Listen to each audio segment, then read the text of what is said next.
Olá, aqui é a Nusa Batemar, que hoje teremos a nossa terceira leitura do livro O que o Vento Sussurra, da Amy Armon. Eu estou muito encantada com essa história. Eu cheguei a ler a sinopse há um tempinho atrás. Eu compartilhei com vocês, mas depois compartilhei a capa, né, com a sinopse, mas confesso que eu não li. Eu me lembro que quando eu li a sinopse há um tempo atrás, eu falei, cara, essa história me lembra um pouco Outlander. E eu li a Outlander há muitos anos atrás. Eu acho que assim, tipo, logo foi lançado, sabe? E eu me lembro que eu fiquei encantada com a história. Achei uma história muito diferente, muito única. E esse aqui, O Vento Sussurra, eu não sei se eu tô enganada, mas assim, me lembra muito a pegada da Outlander. Eu estou encantada com a história, espero que vocês também. Eu consegui, finalmente, quem tiver no Spotify já deve estar assistindo por lá. Eu consegui descobrir uma maneira de mandar os vídeos.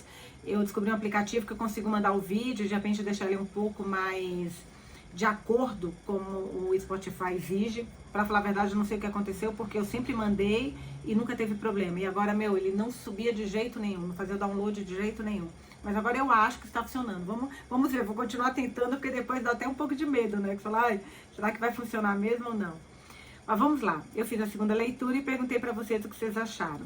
Eu vou só ler do podcast, do Spotify, porque algumas amigas deixaram lá na primeira leitura, mas como eu só consegui colocar agora, coloquei inclusive as duas na sequência, eu vou ler para vocês. Depois da primeira leitura, deixaram o seguinte: a Tatiana Beck. Expectativas altíssimas com esse livro. Uma semana sem narrações, eu já estava com saudades da Nusa. E o coraçãozinho. Cara, vocês me matam do coração, é muito amor.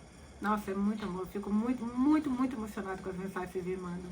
Eu até comentei isso hoje nos stories que eu fiz sobre isso. Eu fico, nossa, emocionada, de verdade. A Luísa Brenner. Eba, viva a persistência da nossa Nusa. Spotify, não brinca com a galera da uma leitura. Adorei. Amanda, primeiro capítulo, grata. A Claudinha Fogger. Oi, Nusa, que bom que você está bem, graças a Deus. Fico feliz, muito feliz também por retornarmos com essa leitura que está prometendo grandes emoções. Agora vou ver no YouTube. Esse livro tá, tô achando mesmo, falei, caraca, esse livro tá que tá. O YouTube eu acho um pouco mais difícil pra achar, sabe, as mensagens, mas vamos lá. Deixa eu achar aqui. Perguntei o que vocês acharam da leitura de ontem, né? Aí a Carolina Belardino, Nusa, que delícia de leitura. Tão boa que resolvi salvar os episódios para escutar durante minha viagem. Gosto muito de ter um livro para ler durante as minhas viagens e este será o maiúsculo, o livro. Obrigada por isso, um monte de coraçãozinho. Eu fiquei, obrigada a você por mandar essa mensagem, fiquei muito feliz, muito mesmo. A Elisa Farzin, gente, ela é uma amiga muito querida. E antes de ler a mensagem dela, eu queria muito agradecer. A Elisa, ela é muito fofa. Eu falei que eu tava com a crise de labirintite e foi da garganta, né? Mas ela me mandou, eu compartilhei com vocês em uma leitura que eu fiz, não me lembro agora qual foi, Além da Porta Sussurrante, que é um livro delicioso, o último que a gente leu, e eu compartilhei o meu número do WhatsApp, se vocês quiserem falar comigo. E ela falou, Nusa, eu não consegui achar, fiquei escutando os últimos vídeos para achar seu número. Olha isso, gente. Ela voltou escutando os vídeos para procurar o número para falar comigo. Porque a mãe dela usou o remédio e ela estava preocupada se era o mesmo remédio que eu tinha tomado, porque a mãe dela teve um problema muito sério. É raro de acontecer, mas pode acontecer quando você, até fica o aviso para quem aqui usar esse remédio, que é o Vertizin, que eu usei esse, Vertigium, para labirintite, né? E a minha médica mandou usar uma semana. E ela falou que no caso da mãe dela, como estava muito recorrente, a mãe dela usou, acho que por conta própria, ou o médico passou, não entendi muito bem essa parte. Não me lembro agora, desculpa, Elisa. Eu fiquei tão nervosa quando vi sua mensagem, falei, meu Deus, será que eu tô tomando errado? Mas depois ela explicou que era uma semana, e a mãe dela tomou, acho que quase 3 meses. Aí depois que a mãe dela parou, uma semana, 10 dias, a mãe dela entrou numa depressão profunda. Foi muito difícil para sair disso, porque é um efeito colateral desse remédio se você toma por muito tempo seguido, sabe? Não por muito tempo alternado, mas por muito tempo seguido. E eu li na bula, realmente fala de até 2 meses. O meu é uma semana só, mas eu fiquei tão encantada com a preocupação dela em me localizar meu WhatsApp para mandar para mim essa mensagem. Elisa, coração, beijos aqui, tudo de bom pra você. Fiquei muito emocionada. Vocês são foda. Vamos lá, Elisa, agora a mensagem dela. Amiga, eu dormi de cara amarrada, que não tinha parte 2. Aí acordei 2h30 da manhã e vi que tava aqui o vídeo. Claro que não dormi sem ouvir, né? Não acredito, 1h30, você é doida. Claro que não dormi sem ouvir, né? Deu risadinhas. Já abandonei o Spotify e vou ficar aqui mesmo. Que incrível esse livro. Adoro Viagem no Tempo. Agora a dúvida é, por que ela voltou? Eu vou falar sobre isso já também. A Lubrene, a Luísa, que eu li pra vocês a outra mensagem da primeira, que ela tinha do primeiro episódio que ela tinha mandado. Nusa, ontem eu achei que meu celular estava com defeito e chorinhos, emoji de chorinhos, procurando a nossa tão esperada leitura. Mas hoje acordei e lá estava nosso segundo capítulo, adorei. Ainda me familiarizando com os personagens, obrigada. Mas eu acho que logo a gente vai estar, eu já estou começando a ficar mais familiarizada e vou até depois falar outra coisa, assim que eu terminar de ler as mensagens para vocês sobre o que eu fiz e o que eu vou fazer aqui também. A Daiane Cris Petrobon. Caraca, Nusa, é muita vibe de Outlander mesmo. Quando vocês começaram a falar que achava que pareceria, e quando tudo começou a acontecer, eu só tentava lembrar o que mais o avô dela havia dito sobre quando ela voltasse, mas não consegui. O jeito é segurar a emoção e aguardar a descoberta dos próximos capítulos. Estou amando.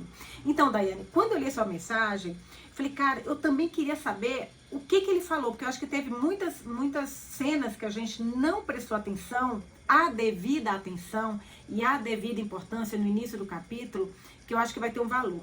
E aí, vocês vão me perdoar, mas aqui tá até marcadinho, mas são pouquíssimas coisas, são mais frases.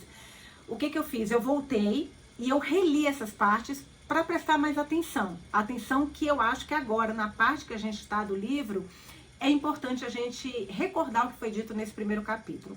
Eu fiz isso porque eu teria feito isso de qualquer maneira se eu estivesse lendo sozinha. Eu teria feito isso em qualquer livro que eu estivesse lendo, voltar para ver o que está acontecendo.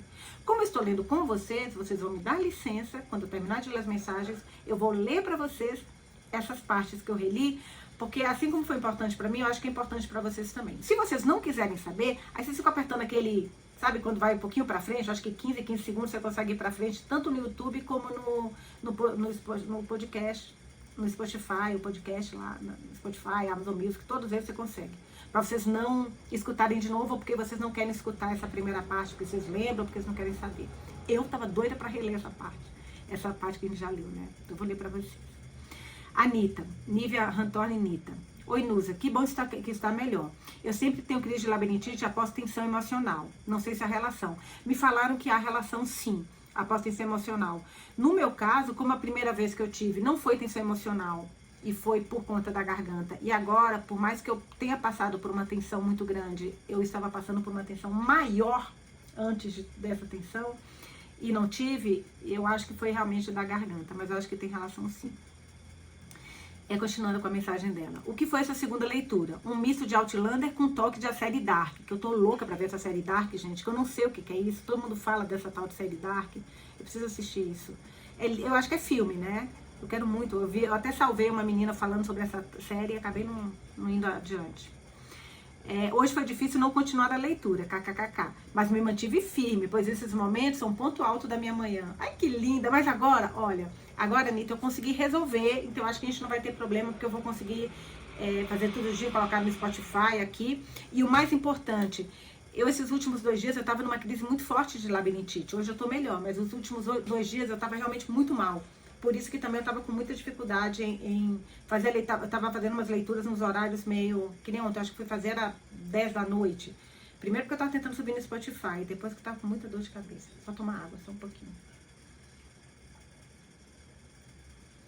E como eu falei com vocês vão me dar licença, mas eu vou voltar e vou repetir algumas partes do início, que eu acho que a gente não prestou devida atenção. Eu, pelo menos, não prestei, tá? Então, eu voltei e fui lembrar de algumas frases. Primeira, numa conversa dela com a avó.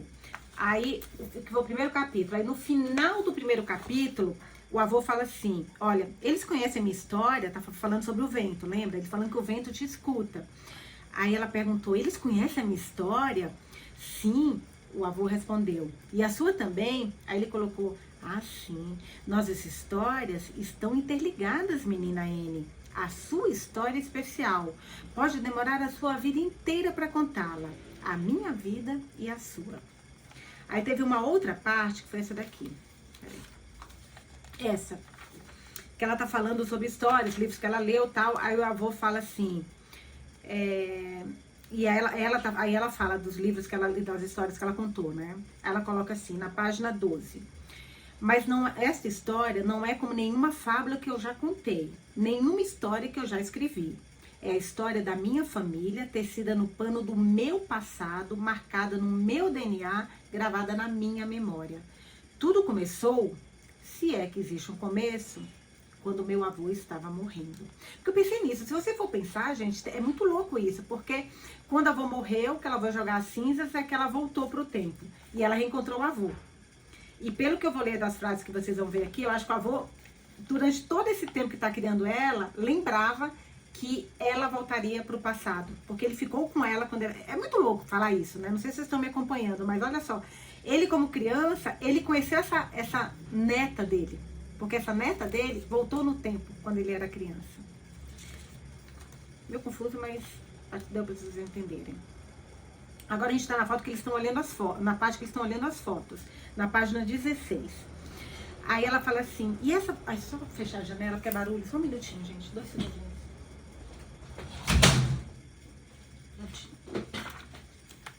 E aí ela fala assim, e essa foto? Peguei a próxima da pilha. Me conte sobre essa. É a sua mãe? Ela está com o cabelo mais comprido aqui. E é um médico, certo? Meu coração disparou quando olhei para a foto. Thomas Smith estava com o olhar voltado para baixo, na direção da mulher ao lado dele, como se no último instante não tivesse conseguido resistir.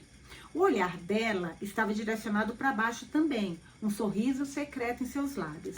Eles não se tocavam, mas estavam muito conscientes um do outro. E não havia mais ninguém com eles na foto. A foto era estranhamente natural para aquela época. Thomas Smith era apaixonado por Anne? Gaguejei de repente sem fôlego. Sim e não, disse Euan suavemente. E eu olhei brava para ele. Que tipo de resposta é esta? Perguntei. Uma resposta verdadeira.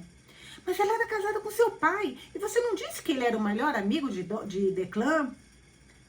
Sim, Euan suspirou. Uau, temos uma história aí, exclamei. Sim, temos. Euan sussurrou. Ele fechou os olhos, sua boca trêmula. Uma história maravilhosa. Não consigo olhar para você sem me lembrar. Mas que agora é diferente, né, gente? É que, como eu falei com vocês, eu li a sinopse, mas há um tempão que eu tinha lido já. Foi quando eu comprei o livro, então não lembrava dos detalhes. Mas olha, uma história maravilhosa. Não consigo olhar para você sem me lembrar. Nossa, hoje a leitura vai ficar longa, porque eu vou ler essas frases aqui para vocês. Ainda vou ler o do dia, mas vamos lá. Aí ele fala para ela, na página 17. Você precisa voltar, menina Anne, disse ele um pouco depois, o comprimido fazendo sua voz ficar sonolenta e suave. Para onde? Perguntei com o coração na mão. Para Irlanda. Voltar? Eu nunca estive lá. Lembra? Eu preciso voltar também. Você me leva? Ele pediu com a voz arrastada. Aí na página 18. Você me contou a história, ele falando, eu adoro essa história. Comentei sentando ao seu lado, ela comentou. Assim, o vento está uivando como o cão de caça de Cullen. Eu adoro essa história, comentei. Você me contou a história de Cuchulainn, Anne. Eu fiquei com medo e você me deixou dormir na sua cama. O doutor ficou de guarda a noite toda. Eu podia ouvir o cão no vento. Eu não contei a história de Cuchulainn para você. Você me contou, muitas vezes. Foi você quem me contou. Corrigi arrumando os cobertores. Ele agarrou minha mão. Sim, eu contei para você. Você me contou. E vai me contar de novo. Só o vento sabe o que realmente veio primeiro. Como vou viver sem você, Euan? Lamentei em voz alta, um pouco mais embaixo dessa página. Você não precisa mais de mim, você cresceu, murmurou ele, me surpreendendo. Achei que já estivesse dormindo. Eu sempre vou precisar de você. Aí ele colocou, nós vamos estar juntos novamente, Anne. Euan nunca fora religioso, e suas palavras me espantaram. Você realmente acredita nisso? Ele sussurrou. Aí ele respondeu, você é linda, inteligente, rica. Ele deu uma risada fraca. E conseguiu tudo isso sozinha. Você e as suas histórias. Eu tenho tanto orgulho de você, menina Anne. tanto orgulho, mas você não tem uma vida além dos seus livros, você não tem amor. Ainda não. Me prometa que vai voltar, Arene. Eu prometo. Por favor, passa mais algumas linhas aqui, aí tem outro parágrafo. Por favor, Arene, você precisa voltar, eu preciso tanto de você, nós dois precisamos. Cara, parece que tudo agora muda, né, gente? E isso que a gente não tá nem no final, a gente tá no início do livro. Do que você está falando, Eoan? Eu estou aqui, quem precisa de mim? Não se esqueça de ler o livro, Ele amou você, amou muito. Ele está esperando, Anne. Quem Eoan? Sinto saudades dele. Faz tanto tempo, ele suspirou profundamente sem abrir os olhos. O que ele via estava em sua memória, em sua dor, e eu o deixei devagar até que suas palavras murmuradas se tornassem fôlegos superficiais e sonhos inquietos. A noite terminou, o dia amanheceu, mas Eoan não acordou. Caraca, agora a gente vai para a leitura do dia. Mas não tem outro sentido.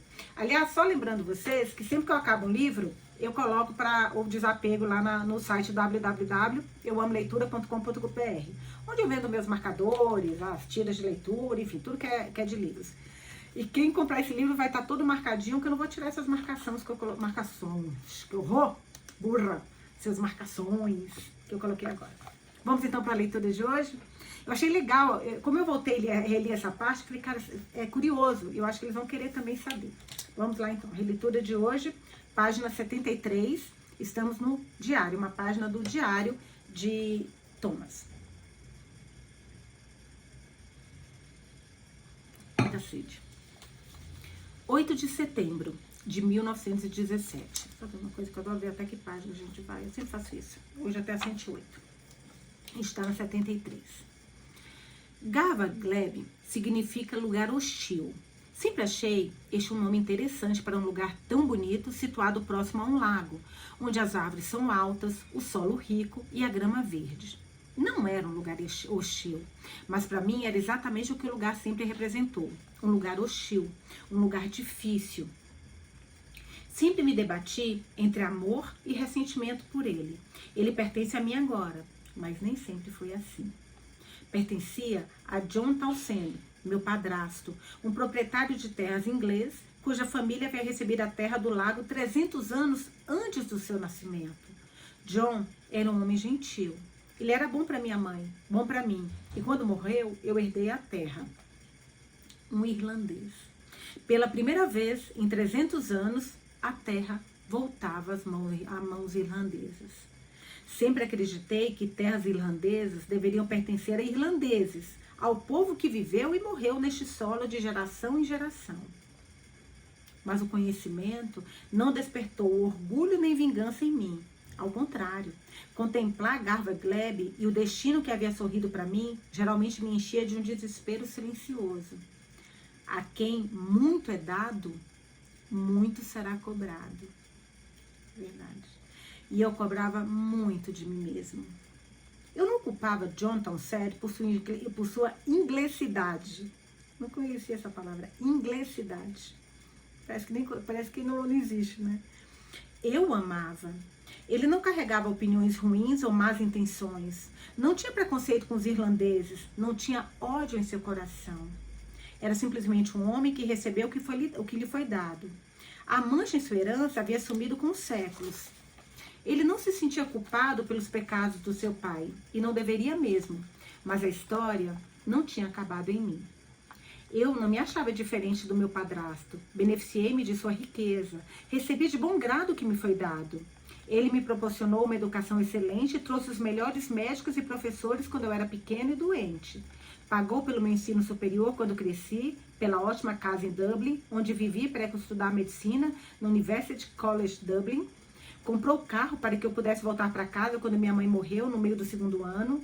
E quando meu padrasto morreu, 6 meses antes da revolta da Páscoa, deixou tudo o que tinha para mim. Não fui eu quem ganhou o dinheiro que investi na Bolsa de Valores de Londres. Eu não tinha trabalhado para ganhar os fundos que estavam no Royal Bank na Knox Street, ou as notas que encheram os cofres da biblioteca em Gava Gleb. Todas as contas levavam o meu nome, mas não era um dinheiro que eu tinha trabalhado para conseguir. Eu poderia ter me afastado em protesto, rejeitando a riqueza e a bondade de John Townsend. Mas eu não era idiota. Eu era um idealista, um nacionalista, um irlandês orgulhoso, mas não era idiota. Prometi a mim mesma, mesmo quando era um garoto de 15 anos, sentada em uma sala de aula em Wexford, ouvindo meu professor ler Discurso do Banco dos Réus, que usaria minha educação, posição e boa sorte em prol da Irlanda. Aqueles eram os dias em que Declan estava sempre ao meu lado, tão apaixonado e comprometido com a causa da liberdade irlandesa quanto eu. O dinheiro de John Townsend pagou pela educação de Declan também. Meu padrasto queria que eu vivesse entre amigos e custeou a hospedagem e alimentação de Declan. Caraca, que padrasto, hein, gente? Porra, nem todos os padrastos são assim. Poucos são desse jeito. Providenciou suas viagens de volta para casa para ver sua mãe. E anos depois, quando Declan se casou com Anne, ele pagou até pelo casamento e deixou o casal viver no chalé do capataz em Carver Glebe, sem cobrar aluguel. John Townsend não aprovou quando Declan e eu nos envolvemos na filial local do Sinn Féin, ou quando entramos para a Irmandade Republicana Irlandesa. Mas ele nunca retirou seus fundos ou sua afeição. Agora que as paredes de Carver Glebe não mais ecoam sua voz, me pergunto se o ferimos com nosso fervor. Me pergunto se nossa retórica sobre a injustiça do governo britânico sobre o sangue dos ingleses o fez murchar e partir. Esse pensamento me causa um remorso enorme. Tive que aceitar o fato de que o idealismo frequentemente reescreve a história para se adequar à sua narrativa. A verdade é que os ingleses não são todos tiranos. Assim como os irlandeses, não são todos santos. Sangue suficiente foi derramado, culpa suficiente já foi distribuída para condenar a todos nós. Mas a Irlanda merece sua independência. Não sou tão impetuoso ou feroz como antes. Não sou tão ingênuo ou cego. Já vi quanto custa a revolução e o preço é alto. Porém, quando olho para Eoin e vejo seu pai, ainda sinto a saudade em meu peito e a promessa em meus ossos. T.S. Capítulo 6, página 77. Um sonho de morte. Sonhei que em um lugar desconhecido... Gente, eu acho lindo que cada início de capítulo tem um poema desse poeta irlandês tão famoso que é William Butler Yeats. Eu acho que é esse o nome. Eu sei que é Yeats, mas eu acho que é William Butler Yeats. É muito legal que nesse livro ela tenha feito tanta... Além do livro ter uma linguagem linda, falando sobre a Irlanda, que eu particularmente amo, que sonho em conhecer. Colocar em cada início de capítulo um poema dele, desse poeta irlandês, é muita sensibilidade, né? Então, vamos lá, um sonho de morte. E o capítulo tem a ver também com o poema. Sonhei que em um lugar desconhecido alguém morria. Sem que tivesse por perto uma mão amiga. E sobre sua face pregaram uma placa. Os camponeses daquela terra iam deixar as estrelas indiferentes acima. Até que eu esculpisse essas palavras. Era mais bonita que teu primeiro amor. Mas agora, sob essa placa, descansa. W.B. Yeats. Uma vez, eu vi um documentário em um programa noturno sobre uma mulher que havia acordado em sua própria casa em uma manhã e não tinha ideia de como fora parar ali. Ela não conhecia seus filhos, nem seu marido. Não conhecia seu passado, nem seu presente. Caminhou pelos corredores e cômodos da casa, olhando as fotos dos seus entes queridos e de sua vida, e encarando seu rosto, desconhecido no espelho. E decidiu fingir. Por anos, não deixou transparecer que não conseguia se lembrar de nada antes daquele dia. Cara, uma vez eu vi um documentário, aqui tá escrito, né? Eu não tenho um filme sobre isso, porque tudo que ela tá me falando aqui não é estranho. Não sei se eu já vi, se eu já assisti. Se vocês lembrarem, deixa um comentário, por favor, do nome, porque eu fiquei curiosa, queria assistir ou ler, se for um livro. Que ela tá falando de um documentário, mas não é estranho isso. Mas vamos lá, voltando para a leitura. Por anos, não deixou transparecer que não conseguia se lembrar de nada antes daquele dia. Sua família nunca soube do seu segredo, até que, anos mais tarde, ela confessou aos prantos. Os médicos acreditam acreditavam que ela teve uma espécie de aneurisma, algum problema de saúde que afetou sua memória sem deixar outras sequelas.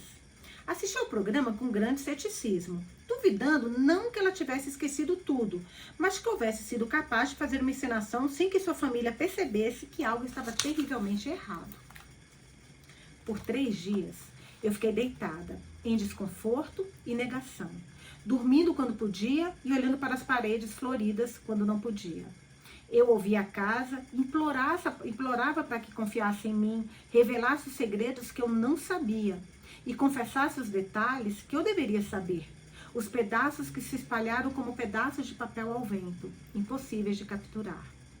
Com toda a inocência ambivalente de uma criança, não pensei em perguntar a Ioan sobre sua vida de antes.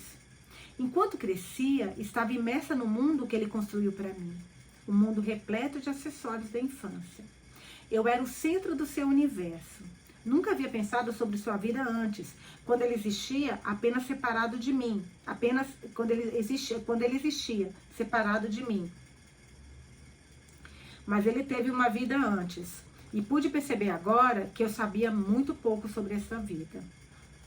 Houve momentos em que chorei de medo, puxando os cobertores sobre o rosto para me esconder, tremendo.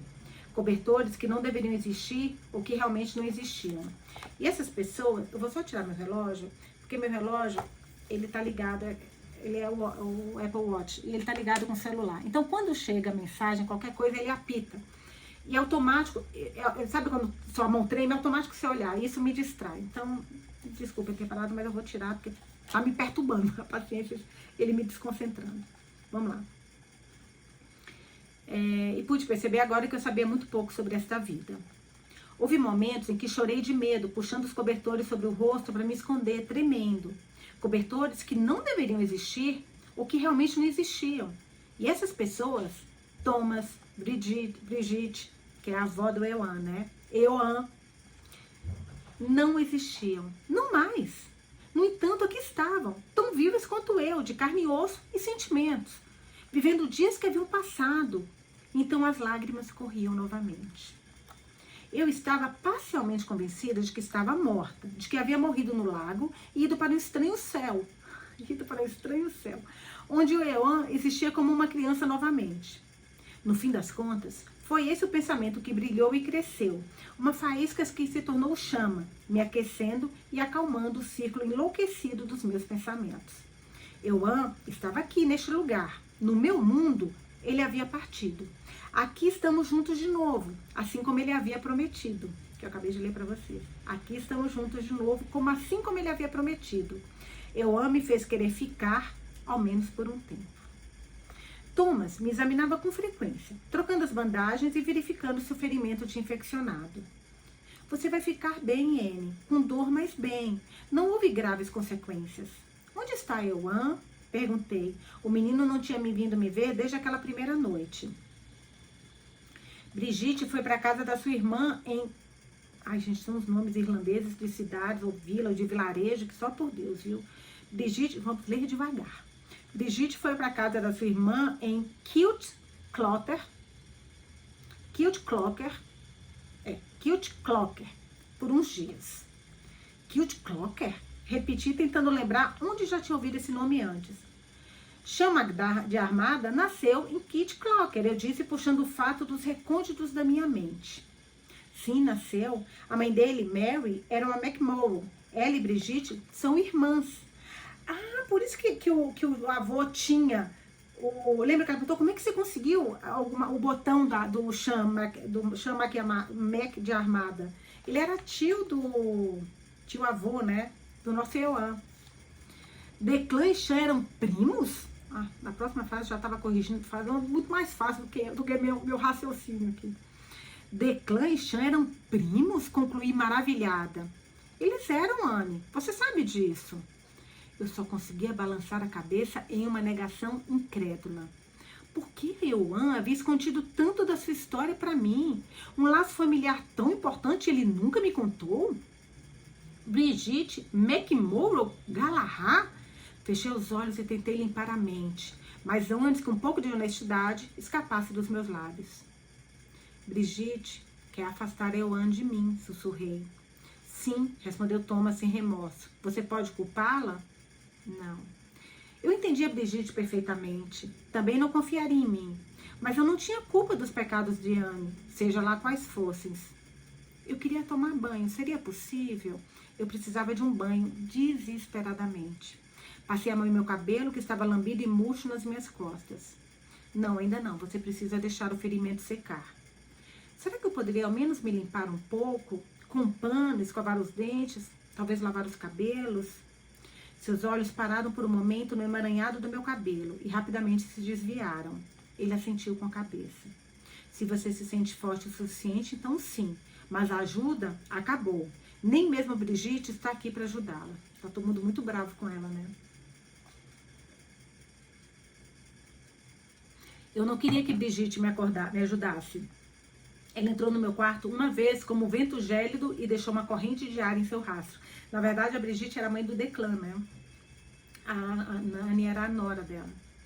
E para ela, a Anne sumiu, desapareceu e apareceu do nada. Oi, gente, cheguei aqui, como se nada tivesse acontecido. Não tem como entender porque ela tá tão brava, né? Ela entrou no meu quarto uma vez como um vento gélido e deixou uma corrente de ar em seu rastro. Não olhava diretamente para mim, nem mesmo quando me ajudou a vestir uma camisola antiga que apertava minha garganta e caía até os tornozelos. Posso fazer isso sozinha, Thomas. Você não vai conseguir lavar o cabelo. Vai puxar os pontos de lado. Eu lavo, diz ele rigidamente, puxando os cobertores e me ajudando a levantar. Você consegue andar? Assenti, e ele segurou meu braço enquanto eu me arrastava até o banheiro, para o qual me carregara várias vezes nos últimos dias. Minha vontade de urinar, tão ordinária e persistente, era a única coisa que havia me convencido de que não estava sonhando, nem morto. Os dentes primeiro, por favor, eu disse. Thomas colocou uma pequena escova de madeira com cerdas curtas e uma pasta de dente, não muito diferente da que eu estava acostumado a usar, em cima da pia. As cerdas eram feitas de uma espécie de pelo animal e eram ásperas. Tentei não pensar muito nisso, nem no gosto do sabão da pasta. Escovei com cuidado, terminando com o dedo para evitar que sangrasse. Thomas esperou que a água quente saísse pelos canos, embora o pegasse me observando, com uma pequena ruga entre as sobrancelhas. Quando terminei, Thomas moveu um banquinho de madeira de altura média para perto da enorme banheira com os pés e me acomodou nele. Enrolei a velha camiseta de Brigitte, que não era meu número, em volta de mim e tentei me inclinar sobre a borda gigante da banheira, mas o ângulo me fez gemer de dor. Acho que não consigo me curvar ainda. Fique em pé, segure-se de lado e eu faço o resto. De pé, o ângulo ficava melhor, mas eu estava tonta e fraca e o peso da minha cabeça estava me causando incômodo. Deixei que ela caísse sobre meu peito enquanto ele enchia uma jarra de porcelana e jogava água em minha cabeça, seguindo o fluxo morno com as mãos firmes. Era maravilhoso. A água quente e o cuidado que ele tinha. Mas me senti tão indigna ao tentar evitar que a volumosa camisola molhasse enquanto lutava para permanecer de pé, que comecei a rir. Thomas parou ao meu lado. Estou fazendo alguma coisa errada? Perguntou ele. Não, você está fazendo tudo certo, obrigada. Eu tinha esquecido como era. O quê? A sua risada.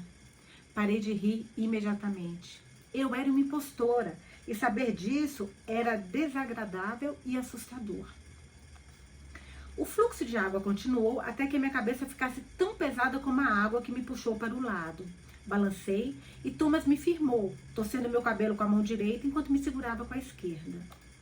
Preciso das duas mãos para lavar o cabelo. Se eu soltar, você vai cair? Não. Não adianta dizer que não vai cair se você cair, repreendeu ele.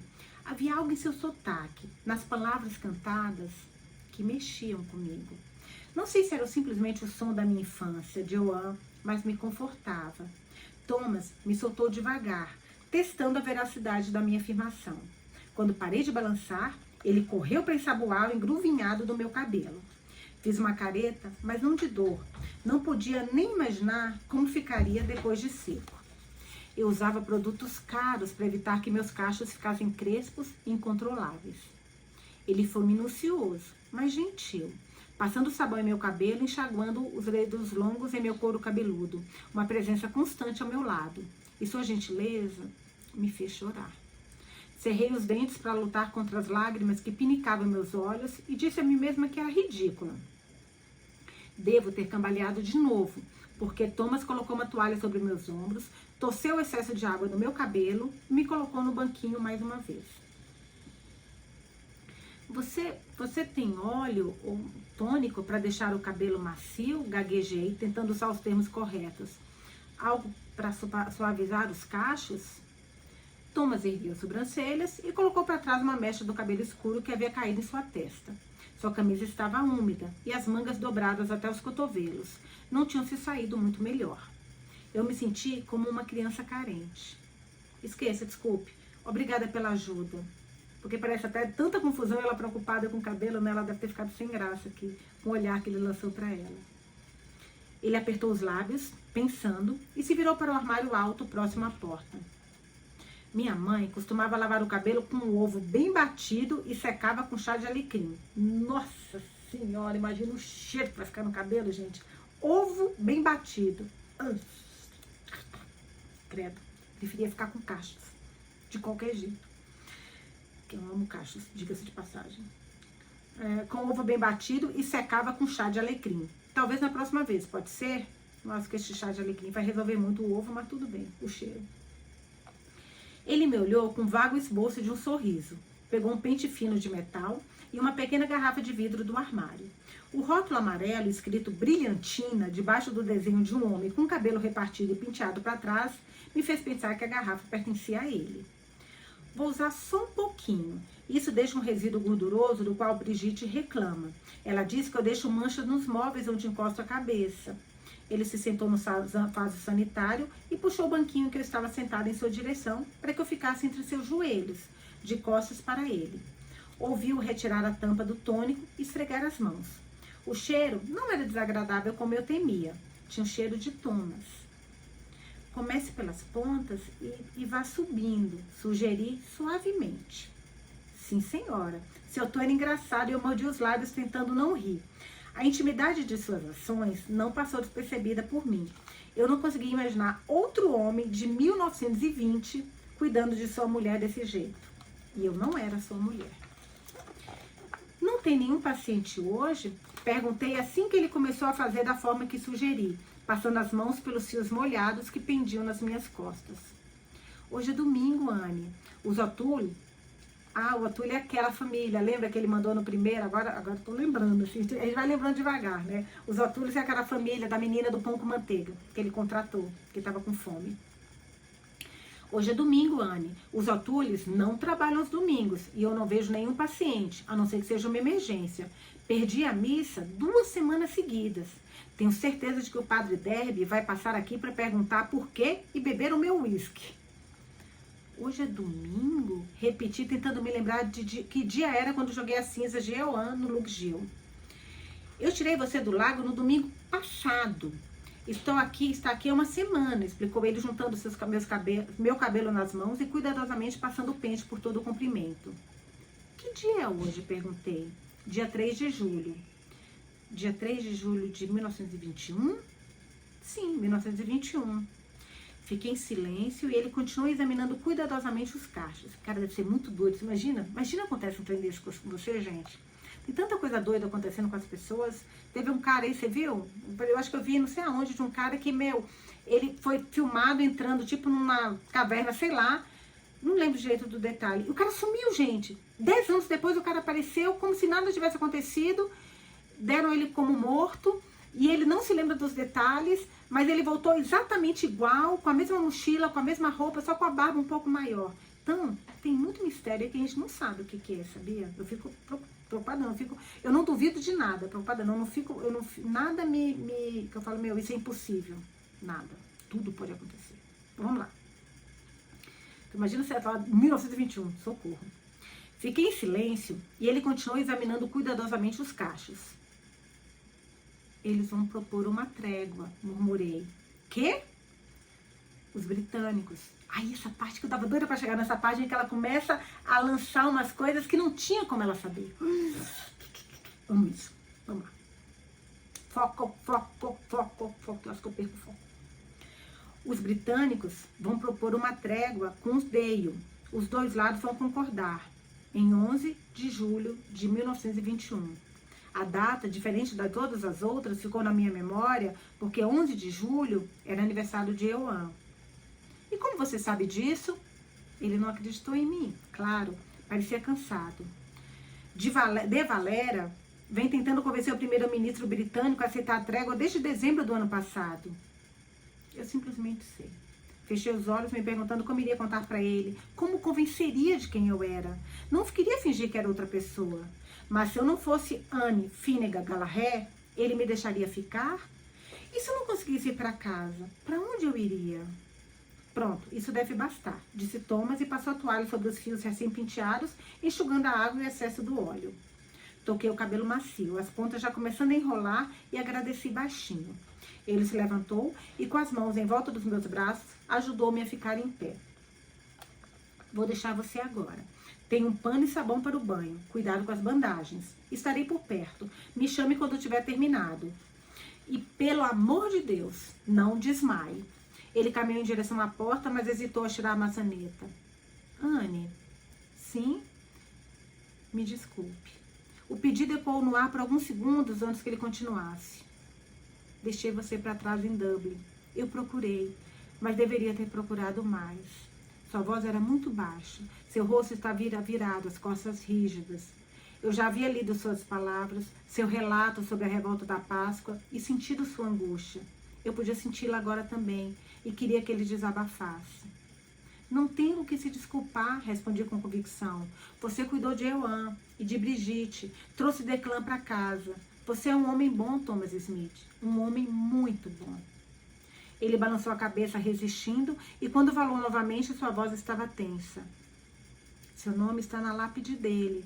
Eu enterrei seu chale ao lado dele. Aquele verde que você amava. Foi tudo o que pude encontrar. Eu sei, apaziguei. Você sabe? Ele se virou abruptamente e o pesar que senti em sua voz ficou estampado em seus olhos. Como você sabe? Caraca, agora começam os foros, né, gente? Eu vi o túmulo em Balinagar. O que aconteceu com você, Anne? Pressionou ele, repetindo a pergunta que havia feito muitas vezes. Não posso falar, implorei. Por quê? A pergunta soou como um lamento e eu levantei a voz também. Porque eu não sei como eu cheguei aqui. Eu estava agarrada à borda da pia, ele deve ter sentido a verdade e o desespero em meu rosto, porque respirou fundo, passou a mão pelos cabelos, agora despenteado. Tudo bem, sussurrou. Me chame quando tiver terminado. E saiu sem dizer mais nada, fechando a porta do banheiro. Eu me lavei com mãos trêmulas e pernas bambas, com mais medo do que jamais senti em toda a minha vida.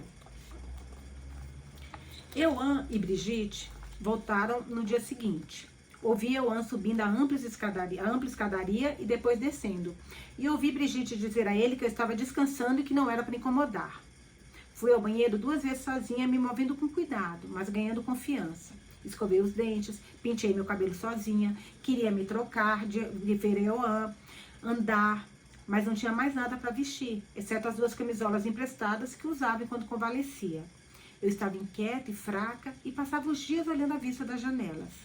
O quarto em que estava ficava no canto da casa, e eu tinha uma visão clara da entrada por uma janela e uma bela vista do lago pela outra. Quando não estava olhando para as árvores frondosas e o lago cintilante emoldurada pelos seus galhos, estava esperando Thomas voltar pela pequena estrada arborizada. O homem raramente dormia. Alguém o chamou no domingo à noite, um bebê estava nascendo, e eu passei a noite sozinha na casa grande, explorando o andar principal. Thomas foi ao meu quarto antes de sair, preocupado que eu não estivesse bem para ficar sozinha. Eu lhe assegurei de que estava bem. Não contei que tinha passado a maior parte da minha vida adulta sozinha e que não precisava de companhia constante. Não explorei por muito tempo. Passada a jaula de jantar para a enorme cozinha e além, depois aos quartos que Thomas claramente usava como escritório e clínica, quase me matou. Cambaleei para a cama, grata por não ter que subir escadas para chegar ao quarto que me fora dado. Os empregados voltaram na manhã seguinte. E uma jovem, com um vestido longo e liso, coberto por um avental branco, o cabelo loiro trançado nas costas, veio com uma bandeja de sopa e pão na hora do jantar. Ela tirou os lençóis, os cobertores da cama enquanto eu comia, arrumando-a novamente com muita competência. Quando terminou, virou-se com a roupa de cama suja nos braços e os olhos curiosos. Posso fazer mais alguma coisa pela senhora? Perguntou ela. Não, obrigada. Por favor, me chame de Anne. Qual é o seu nome? Oh, Maeve, senhora. Por isso, lembra da Maeve, gente? Aquela que falou que conheceu o Elano pequeno, que falou com ela, seu rosto não me é estranho, que a bibliotecária mandou a Anne atrás da Maeve para descobrir que a Maeve sabia tudo de todos os lugares, que se tivesse realmente uma lápide no nome da família Galahad, que a Maeve saberia. Olha, Maeve, gente. Maeve, senhora, ela respondeu. Eu comecei hoje. Minhas irmãs mais velhas, Josefina e Leonor, trabalham na cozinha. Estou aqui para ajudar a Moira, minha outra irmã, na limpeza. Eu trabalho duro. Maeve O'Toole! Minha colher bateu ruidosamente na tigela de porcelana. Isso mesmo, senhora. Meu pai trabalha como capataz para o Dr. Smith. Meus irmãos trabalham lá fora. Nós, meninas, trabalhamos dentro da casa. Somos 10 O'Tooles, embora o pequeno Bart seja apenas um bebê. 11, se contar minha bisavó. Ainda que ela seja uma Gilles, não uma O'Toole.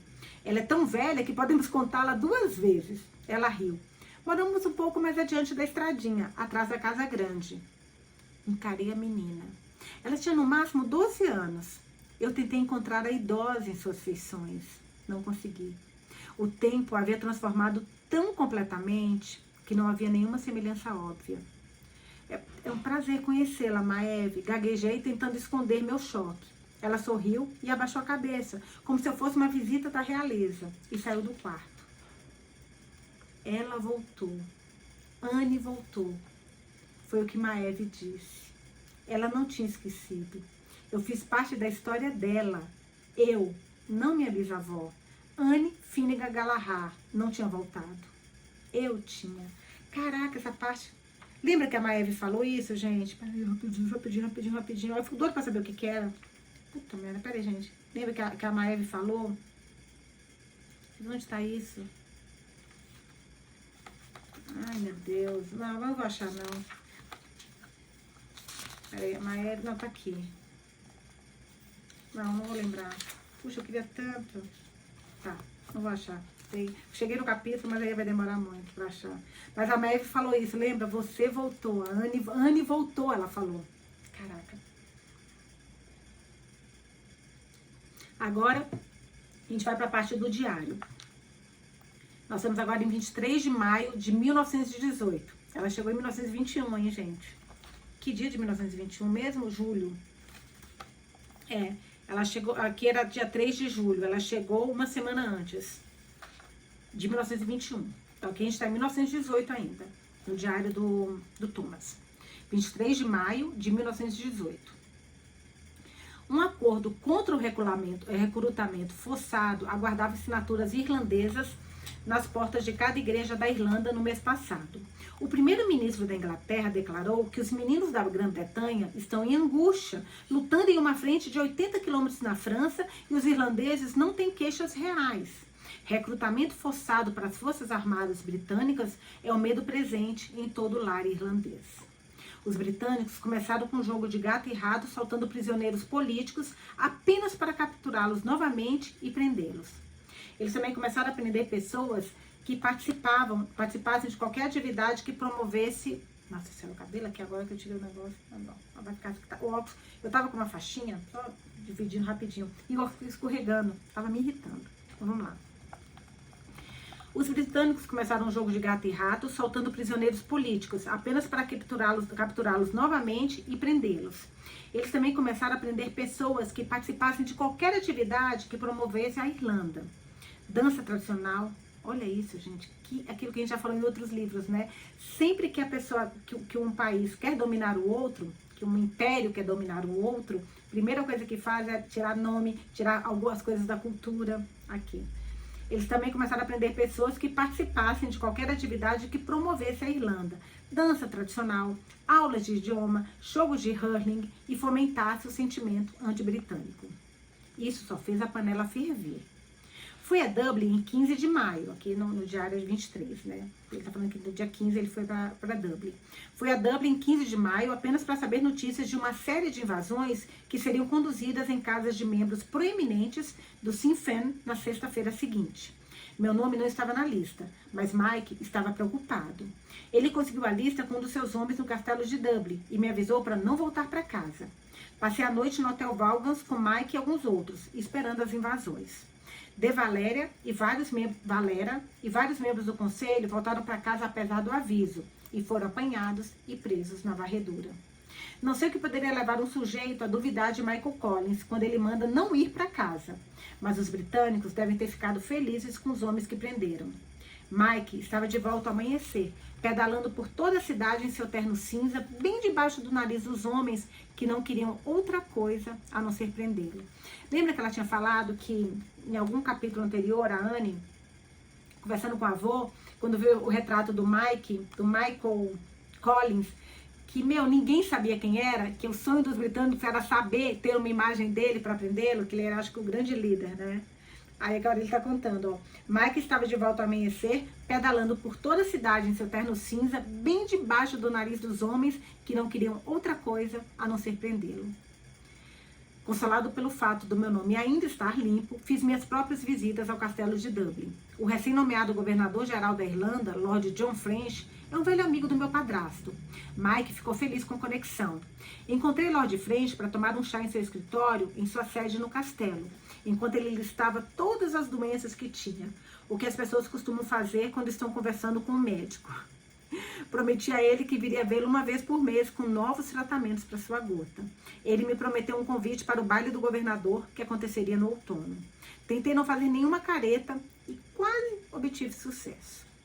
Ele também afirmou, em tom estridente, que sua primeira providência na nova posição seria fazer uma proclamação banindo o Sinn Féin, os voluntários irlandeses, a Liga Gaélica e o Cumann, nossos nomes muito diferentes, e o Cumann na Embem. Sei lá o que é isso. Assenti, contemplando a panela que em breve seria um caldeirão. Sempre que vou a Dublin, me lembro de Anne. Às vezes me pego procurando por ela, porque aqui a gente está em 1918 e ela assumiu em 1916, né? 16? É. Acho que 16. Muita data, né? Às vezes a gente se perde. Sempre que vou a Dublin, me lembro de Anne. Às vezes me pego procurando por ela, como se ela tivesse ficado aqui depois da rebelião, esperando para ser encontrada. A lista de vítimas da Revolta da Páscoa foi finalmente publicada no Irish Times no ano passado. O nome de Declan estava lá, o de Anne não. Haviam várias vítimas listadas como não identificadas, mas a essa altura nunca seriam. PS. Fim do diário. Capítulo 7, página 89. A voz do cão. Um dia, vamos acordar antes do amanhecer. Encontrar nossos cães de caça à porta. E bem acordados saberemos que a caçada começou. Tropeçando mais uma vez na trilha escura de sangue. W.B. Yeats. Thomas deve ter chegado em casa depois que dormi e ficou fora a maior parte do dia seguinte. Passei mais um dia no quarto, me aventurando até o banheiro e voltando, ouvindo o barulho da caldeira no porão. Uma extravagância moderna que não existia na maioria das casas rurais. Ouvi Maeve, a outra garota, Moira, deslumbradas com isso no corredor que dava para meu quarto. Era o segundo dia de Maeve na casa grande. E ela estava, obviamente, extasiada com o luxo. Thomas chegou tarde da noite e bateu suavemente na porta do meu quarto. Quando respondi, ele entrou com metade do seu corpo. Seus olhos azuis estavam vermelhos. Havia uma mancha escura em sua testa e a camisa estava suja. O botão debaixo do colarinho faltando. Como está se sentindo? Perguntou pairando na porta. Ele não tinha passado um dia sequer sem checar minhas bandagens. E agora tinham se passado 2, mas ele não se aproximou da cama. Melhor. Vou tomar banho e depois volto para trocar suas bandagens, avisou. Não precisa, estou bem. Podemos trocar amanhã sem problemas. Como está o bebê? Ele olhou para mim sem expressão por um momento, antes de seus olhos clarearem em compreensão. Bebê e mãe estão bem, quase não precisam de mim. Por que você parece que veio da guerra? Perguntei gentilmente. Ele olhou para suas mãos e para o estado da sua camisa amarrotada e apoiou-se exausto contra o batente da porta. Aconteceu um problema na fazenda Kerrigan. A polícia estava procurando armas. Quando houve resistência, eles incendiaram o celeiro e a casa e atiraram na mula. Martim, o filho mais velho, está morto. Ele matou um dos policiais e feriu o outro antes que o abatessem. Nossa, falei surpresa. Eu conheci essa história, mas nunca foi tão real. Quando cheguei lá, não restava nada do celeiro. A casa estava um pouco melhor. Vai precisar de um novo telhado. Salvamos o que podíamos. Mary Kerrigan continuou tentando tirar seus pertences da cabana enquanto a palha caía sobre ela. As mãos dela estão queimadas e ela perdeu metade do cabelo. O que podemos fazer? Você não pode fazer nada, disse ele, e sorriu para suavizar a rejeição. Eu vou cuidar das mãos de Mary até cicatrizarem. A família vai morar com os parentes de Patrick até que o telhado seja consertado. Então eles vão seguir em frente. As armas estavam lá? Perguntei. Não encontraram nenhuma, respondeu ele. Seus olhos fixaram os meus por um instante pensativo e depois desviaram. Mas Martim tem, ou tinha, uma reputação com tráfico de armas. As armas são para o quê? Para o que sempre são as armas, Anne? Nós combatemos os britânicos com bolas de merda em chamas e granadas caseiras. E quando temos sorte, usamos espingardas também, respondeu com a voz nervosa e o maxilar apertado. Nós? Arrisquei. Nós. Antigamente, nós incluía você. Ainda inclui? Analisei seus olhos incertos e inquietos e permaneci em silêncio. Não conseguia responder uma pergunta que eu não entendia. Quando ele fechou a porta, deixou uma marca de mão escura para trás. Muito tempo depois que o alto relógio no amplo hall de entrada bateu 1 hora, acordei com mãozinhas nas minhas bochechas e um nariz pressionando o meu. Que lindo, gente. Olha essa cena. Acordei com mãozinhas na minha bochecha e um narizinho pressionando o meu. Você está dormindo? Euan cochichou. Toquei o rosto dele radiante ao vê-lo. Devo estar? Devo estar. Posso dormir com você? Perguntou ele. Sua avó sabe que você está aqui? Murmurei, passando a mão nos cachos ruivos e macios sobre sua testa. Não, ele está dormindo, mas eu estou com medo. Do que você está com medo? O vento está fazendo muito barulho. E se não ouvirmos os tans? E se os tans são os policiais britânicos, né? E se a casa for incendiada e todos nós estivermos dormindo? Do que você está falando? Acalmei-o, acariciando seu cabelo. Eles queimaram a casa do Connor. Ouvi o doutor falando com a Nana, explicou ele com os olhos arregalados em tom queixoso. Euan, Thomas parou na porta. Ele tinha tomado banho e se vestido, mas não para dormir. Ao que parece, ele não dormia mais. Usava calça, camisa social branca e botas. Segurava um rifle na mão direita. Você está vigiando para ver se os tans vêm, doutor? Perguntou Euan, aflito. Thomas não negou. Escorou a arma na parede, entrou no quarto, aproximando-se da cama e estendendo a mão a Euan. Estamos no meio da noite, mocinho. Venha. Minha mãe vai me contar uma história. Mentiu Euan com teimosia e meu coração protestou ternamente. E se você vigiar daquela janela e ouvir comigo, doutor, disse o menino apontando sem pudor para a vista da pequena estrada que se estendia na escuridão. Gente, Euan era fofo, criança e vovô, né? Ai, que coisa fofa. Anne, murmurou Thomas buscando reforço. Por favor, deixa eu ficar, implorei. Ele está com medo e pode dormir aqui. Eu posso dormir aqui, doutor. Euan gostou da ideia como se fosse sua. E afinal de contas, era mesmo. Cuidado, Euan, avisou Thomas. Não pule por cima da sua mãe. Dê a volta. Para ela deve ser estranho chamar de mãe, né? Euan correu imediatamente para o outro lado e subiu na cama, enfiando-se debaixo das cobertas ao meu lado. Seu corpo estava tão próximo ao meu que tinha espaço para Thomas se juntar a nós, o que ele não fez. Imagina que fofinho, grudando na mãe, gente. Que é neta. Muito louco isso, né? Mas vamos lá. Em vez disso, trouxe a cadeira para o lado da cama, em direção à janela, com vista para a pequena estrada e se sentou. Seus olhos treinados para as sombras, Euan não estava errado. Ele estava vigiando. Contei a ele a lenda irlandesa de Fionn e o salmão da sabedoria. E como Fionn passou a ter um polegar mágico. E quando o Fion precisava saber qualquer coisa, simplesmente colocava o polegar na boca e a resposta vinha até ele. Eu disse chegando, o polegar vinha até o polegar na boca e a resposta vinha até ele. Eu disse chegando ao final da história. Mas, por favor, sussurrou Eoan, claramente esperando que Thomas não ouvisse. Thomas inspirou fundo, mas não protestou. Você conhece a história de Setanta? Perguntei. Eu conheço a história de Setanta, doutor? Eoan esqueceu que ele estava vigiando. Sim, Eoan, Thomas respondeu. Mas eu não me lembro muito bem. Acho que preciso ouvir de novo, implorou Eoan. Ai, vontade de pegar no colo. Tudo bem, eu disse concordando. Setanta, ainda a gente vai escutar aqui um monte de histórias irlandesas, contos de fadas irlandeses, gente. Adoro isso. Vamos lá. Tudo bem, eu disse concordando. Setanta era filho de Dechtir, que era irmão de Conchobar mac Nessa, o rei de Ulster. Setanta era apenas um menino, mas ele queria muito ser um guerreiro como os cavaleiros que lutavam para seu tio. Um dia, quando a sua mãe não estava olhando, Setanta fugiu e começou uma longa viagem até Ulster, determinado a se juntar aos cavaleiros no ramo vermelho. Foi uma viagem árdua, mas Setanta não voltou para a segurança dos braços da sua mãe. Árdua? Eoan interrompeu intrigado. Muito difícil, expliquei.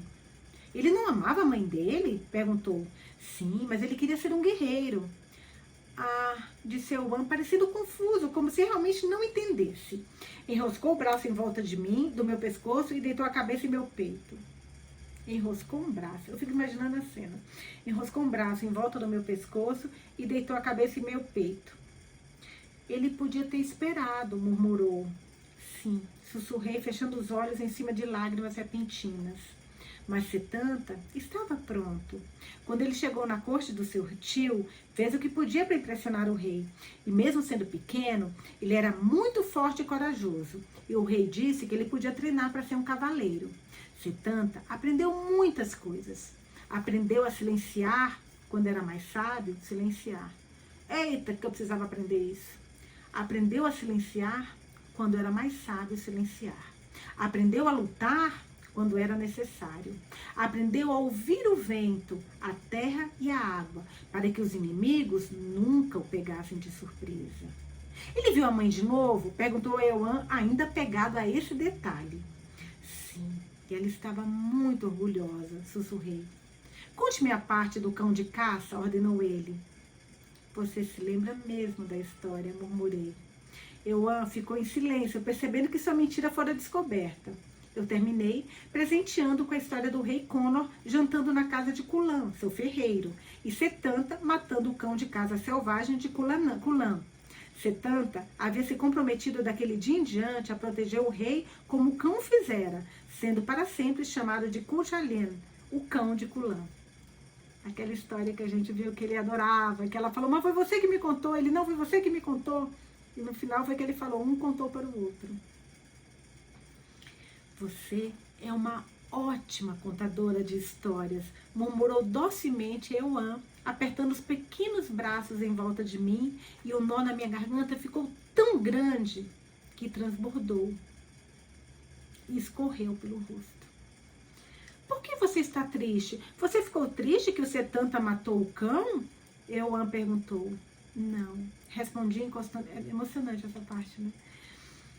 Eu tô emocionada aqui, pelo menos. Não, respondi encostando o rosto em seu cabelo. Você não gosta de cachorro? Oh, meu Deus. Você ficou triste porque Setanta matou o cão? Ela respondeu não. Aí ele respondeu, você não gosta de cachorro? Tipo assim, você não tá chorando por causa disso, pelo amor de Deus? Perguntou Eoan, chocado, levantando o tom de voz. Eoan, claro que eu gosto. Seu desapontamento me fez rir, apesar da emoção presa em minha garganta. Setanta teve que matar o cão. Eoan me assegurou, ainda convencido de que a história que me fizera chorar. O cão teria matado ele. O doutor disse que matar é errado, mas às vezes é necessário. Thomas se afastou da janela. Um lampejo de relâmpago iluminando os ângulos do seu rosto. Imediatamente recuou, ficando no escuro novamente. Eoan repreendeu suavemente. Você é como o cão de caça, doutor. Protege a casa. Euan estava irredutível. E você é como Fion. Faz perguntas demais, rebateu Thomas suave. Preciso de um polegar mágico como Fion. Euan levantou as mãos para o ar, dobrando os dedos, esticando os polegares, examinando-os.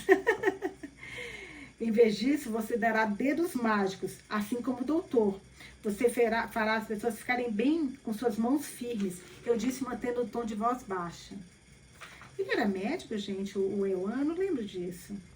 Que ela falou o seguinte, olha, em vez disso, você terá dedos mágicos, assim como o doutor. Você fará as pessoas ficarem bem com suas mãos firmes. Eu disse, mantendo o tom de voz baixo. Devia ser mais ou menos 3 da manhã, e Euan não demonstrava nenhum sinal de sono. O menino estava praticamente vibrando de energia. Estendi as mãos para alcançar as suas e as trouxe de volta para baixo, reposicionando o travesseiro sobre sua cabeça. É hora de dormir agora, Euan, disse Thomas. Canta para mim, pediu Euan, me olhando com olhos suplicantes. Não, mas vou recitar um poema. Poemas podem ser como canções, mas você precisa fechar os olhos. É um poema muito, muito longo. É mais como uma história. Mas que lindo isso, gente. Falar um poema é como uma canção. Deixa eu só marcar essa parte. Ó, quem comprar esse livro vai ter um monte de marcação e um monte de post-it que você pode tirar e usar em outros livros. Você muito adora isso. Vamos lá. É um poema muito, muito longo. É mais como uma história. Que bom, disse Euan aplaudindo. Sem aplausos, sem falar, olhos fechados. Eu disse. Euan obedeceu. Está confortável? Sussurrei. Sim, ele sussurrou de volta, mantendo os olhos fechados. Com a voz suave e baixa, comecei. Eu quase não ouço o pássaro chorar. Nem sua pressa cinza, quanto o vento está forte a passar. Narrei lentamente, deixando que o ritmo e as palavras embalassem o menino. Bailey e Aileen sempre fizeram Euan dormir. Ele já estava roncando baixinho antes que eu chegasse ao fim. E eu parei, deixando a história desvanecer sem ser terminada. Thomas se afastou da janela. Este não é o fim. Não, Euan dormiu, murmurei. Mas eu queria ouvir. Ai, Thomas, tá gostando da nossa menina Anne lendo poemas, narrando poemas? Tá, vamos lá. Mas eu queria ouvir, disse calmamente. Onde eu parei? Eles vêm para onde há um grande observador e tremem com seu beijo e seu amor, disse ele, citando os versos perfeitamente. As palavras em sua boca soaram quentes e eróticas.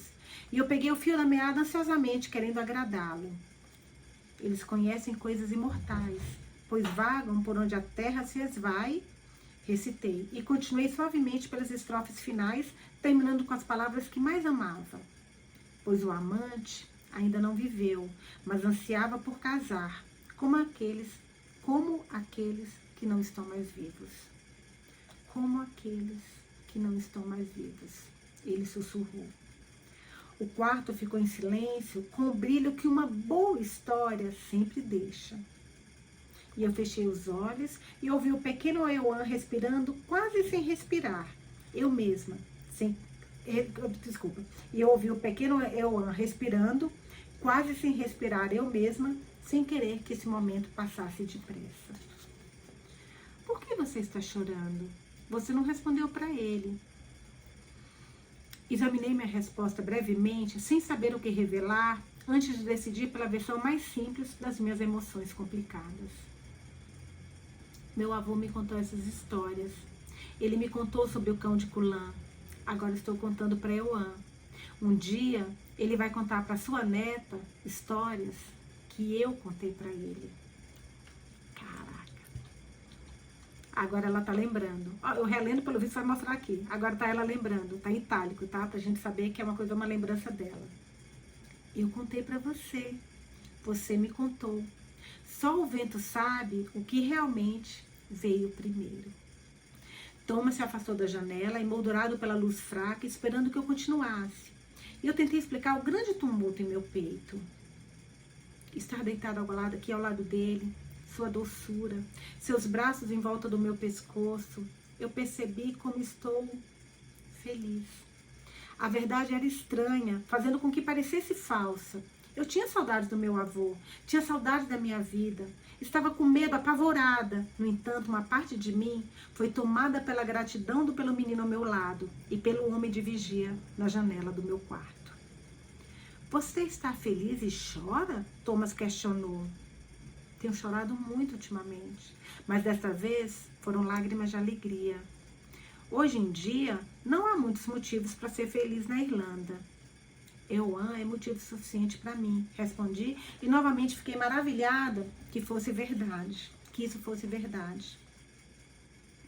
Thomas ficou em silêncio por tanto tempo que meus olhos ficaram pesados e o sono tomou conta de mim. Você está tão diferente, Anne. Mal a reconheço, murmurou Thomas. O sono fugiu, assustado pelo meu coração acelerado e pelo som da voz dele. O sono não voltou e Thomas não saiu. Continuou de guarda, olhando para as árvores escuras e a pequena estrada vazia, esperando uma ameaça que nunca veio. Quando o amanhecer apareceu por entre as árvores, Thomas pegou a criança adormecida, mole e solta dos meus braços. Observei os dois saindo, a cabeça vívida de Euan nos ombros de Thomas, seus bracinhos pendurados nas costas dele. Vou colocá-lo de volta na cama antes que Brigitte acorde. Ela não precisa saber. Tente dormir agora, Anne, disse Thomas cansado. Acho que estamos protegidos dos Tans, pelo menos por enquanto. Sonhei com páginas que giravam ao redor da minha cabeça. Eu pegava uma e segurava contra o peito, mas a perdia quando tentava ler o que estava escrito. Perseguia os pedaços brancos esvoaçantes no lago, sabendo que a água poderia borrar as palavras que eu não tinha lido. Observei as páginas se aproximando da ondulação, provocando-me por um momento com a possibilidade de resgate, apenas para afundarem lentamente sob a superfície. Era um sonho que eu tinha.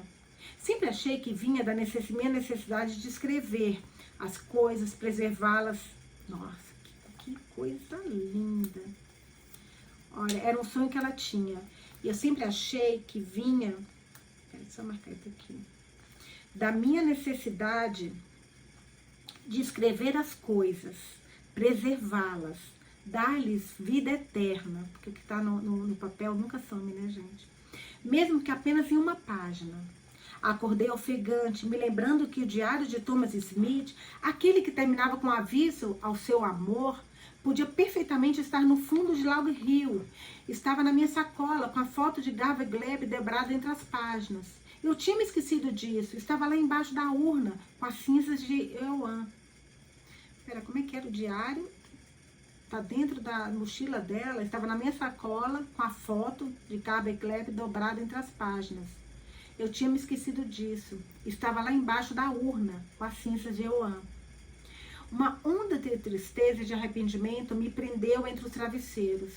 Como eu tinha sido tola, descuidada. Thomas Smith vivia naquele livro e agora ele se fora.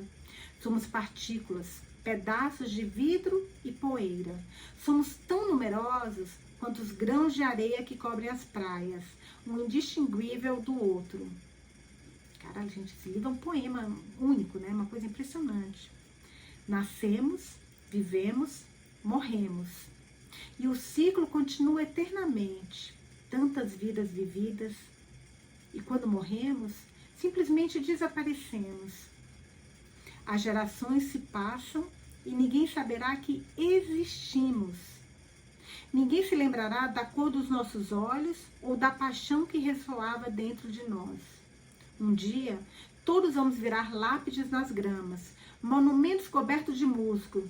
E às vezes, nem isso. Mesmo que eu voltasse para a vida que havia perdido no lago, o livro ainda estaria sumido. Thomas Smith desapareceria para sempre. O sentido de suas palavras e expressões, seus desejos e medos, sua vida, perdida. E esse pensamento era insuportável para mim. Gente, que parte é essa que ela está falando do que somos, né? Essa parte eu achei tão linda, olha. As gerações se passam e ninguém sabe que existimos. Porque você pode ver fotos, pode saber histórias, mas eles existiram. Que coisa linda. Meu Deus. Agora a gente vai para mais uma parte do diário. Agora nós estamos em 1919, 19 de março de 1919, na página 97. A Grande Guerra acabou, mas a Guerra da Irlanda está apenas começando. Um armistício foi assinado em 11 de novembro, sinalizando o fim do conflito sangrento. Mas aqui a gente está indo em 1919. Então esse armistício não é aquele que ela falou que ele também era 11, né? Mas era 11 de julho, lembra? De 1921, que foi assinado alguma trégua. Aqui foi assinado um armistício em 11 de novembro, sinalizando o fim do conflito sangrento e do medo do recrutamento. Mais de 200 mil garotos irlandeses ainda lutaram, mesmo sem recrutamento, e 35 mil deles morreram por um país que não reconhece o seu direito à autodeterminação. Talvez aquele caldeirão fervente esteja finalmente pronto para transbordar. Nas eleições gerais de dezembro, os candidatos do Sinn Féin ganharam 73 das 105 cadeiras das câmaras dos comuns do Reino Unido. Nenhum dos 73 vai tomar posse de suas cadeiras em Westminster. De acordo com o manifesto assinado por cada membro do Sinn Féin em 1918, a Irlanda formará seu próprio governo. O primeiro, Dáil Éireann. Mike está organizando fugas de prisioneiros políticos, contrabandeando documentos para passar pelas barras, jogando escadas de corda nas paredes e fingindo que as colheres nos bolsos dos casacos são revólveres para assustar os carcereiros. Ele não conseguia parar de rir quando descreveu a fuga de Mountjoy e o fato de que eles pegaram 20 prisioneiros em vez de 3. O'Reilly estava esperando do lado de fora da prisão com 3 bicicletas, ele uivou. Ele entrou aqui gritando que a prisão toda estava solta. Imagina, de 3 ele conseguiu soltar 23, gente. Mike tirou Eamon de Valera, o recém-eleito presidente da República da Irlanda. Caraca! Aquele mesmo Eamon, lembra quando ele pediu ajuda, quando salvou a Anne? Logo que ele tirou a Anne do lago, ele estava do lado desse Eamon. O Mike tirou Eamon de Valera, o recém-eleito presidente da República da Irlanda, da prisão de Lincoln, em fevereiro, e descobriu que de Valera tem planos de ir aos Estados Unidos arrecadar dinheiro para apoiar a independência da Irlanda. Não há estimativas de quanto tempo ficará por lá. Nunca vi Mike tão pasmo. Ele se sente abandonado e não posso culpá-lo. O peso em seus ombros é enorme. Ele dorme ainda menos do que eu. Ele está pronto para uma guerra total. Mas De Valera diz que o público não está lá. Tive pouco tempo para coletar informações. A gripe estourou em toda a Europa e o meu cantinho na Irlanda não foi poupado. Quase nunca sei que dia é. E tento ficar longe de Ewan e Brigitte para protegê-los da doença que deve estar impregnado na minha pele e nas minhas roupas. Quando consigo voltar para casa, tiro minhas roupas no celeiro e me banho no lago incontáveis vezes. Aliás, eu não sei se eu acho que eu vendi, eu acho que eu desapeguei desse livro. Tem um livro chamado A Grande Gripe. Acho que se chama Grande Gripe. Eu vou lembrar do nome e vou falar com vocês. Gente, a gripe espanhola. A Grande Gripe Espanhola. Acho que é esse o nome, a Grande Gripe Espanhola. Vamos lembrar do nome perfeitinho. Gente, é um livro, ele é muito volumoso. Ele é um pouco técnico às vezes, mas ele é espetacular para contar o que foi a gripe espanhola, sabe? Que muito parecida com a nossa pandemia, que é a pandemia que a gente teve aqui com o Covid. Mas vamos lá, voltando para a leitura. É que umas coisas me lembram outro livro, eu já quero citar, eu quero compartilhar com vocês para que vocês leiam. Mas vamos lá. Vi Percy Sheehan e Martin Carrington no lago 1 ou 2 vezes, quando remava para ir ver os O'Brien, né? Sei que eles estão trazendo armas das docas de Sligo. Para onde vão quando saem do lago, eu não sei. Se eles me veem, finge que não me viram. Acho que é mais seguro assim, para todos nós. Willie, o neto de Piller e Polly O'Brien, faleceu em decorrência da gripe na semana passada. Ele não era muito mais velho que Ewan. O garoto vai sentir falta dele. Eles brincaram juntos algumas vezes. Peter insistiu em jogar as cinzas do menino no lago. A cremação se tornou preferível para impedir a propagação da doença. Talvez por isso que o Ewan também queria ser cremado, né? E jogado no lago as cinzas dele. O barco de Peter apareceu ao lado de Dromahead do lago anteontem. Eamon Donnelly o encontrou, mas infelizmente Peter não estava dentro. Ele não voltou para casa e tememos que o lago tenha levado. Agora a pobre Polly está sozinha. Muita tristeza por todos os lados. Assinado PS. Capítulo 18, página 99. A máscara. Só quero ver o que há para ver. Amor ou engano? Foi a máscara que envolveu tua mente e fez bater teu coração? Não o que está por trás. Não tenho certeza se Thomas mandou... O poema do W.B. Yeats, tá, gente? Não tenho certeza se Thomas mandou Brigitte ou se foi ela ou se ela foi por conta própria. Mas ela entrou no meu quarto 2 dias depois e declarou que já era hora de eu me levantar e me vestir. Quando você não voltou a Dublin, coloquei suas coisas naquele baú ali. Guardei os pertences de Declan. Sua voz falhou e ela terminou com pressa. Tenho certeza de que você vai reconhecer suas roupas. Não são muitas. O doutor foi atender alguns pacientes em Sligo hoje. Ele disse que vai levá-la para comprar outras coisas de que precisar. A mulher deve estar nervosa, né? Anuí ansiosamente, levantando-me com cuidado da cama. Eu estava melhorando, mas ainda demoraria um pouco para me mexer sem sentir dor. Você parece uma cigana com esse cabelo, bradou Brigitte me olhando. Vai precisar cortar ou prender.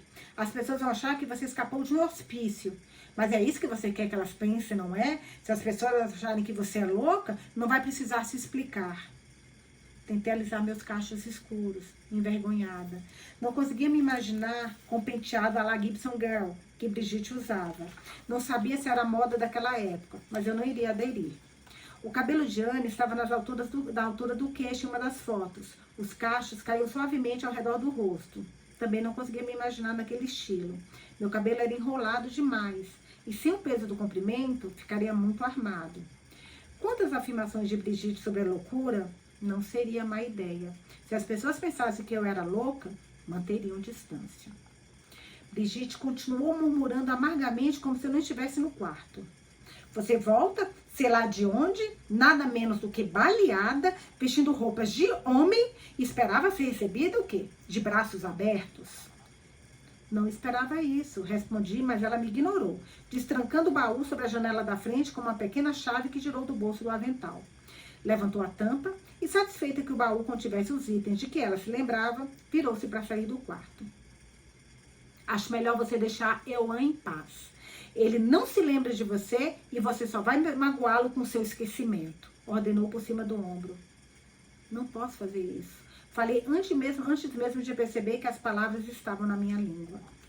Ela se virou para olhar para mim, a boca tensa, as mãos pressionando o avental. Sim, você pode. E você vai. Insistiu tão fria e irredutível que eu quase desisti. Não vou, Brigitte, respondi calmamente.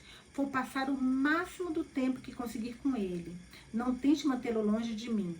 Não faça isso. Sei que você o ama, mas estou aqui agora. Por favor, não tente nos separar. Caraca, gente, estou surpresa com a Anne, com a menina Anne. Caraca. Seu rosto se transformou em pedra. Seus olhos em gelo, e ela apertou tanto os lábios que não restou nenhuma suavidade.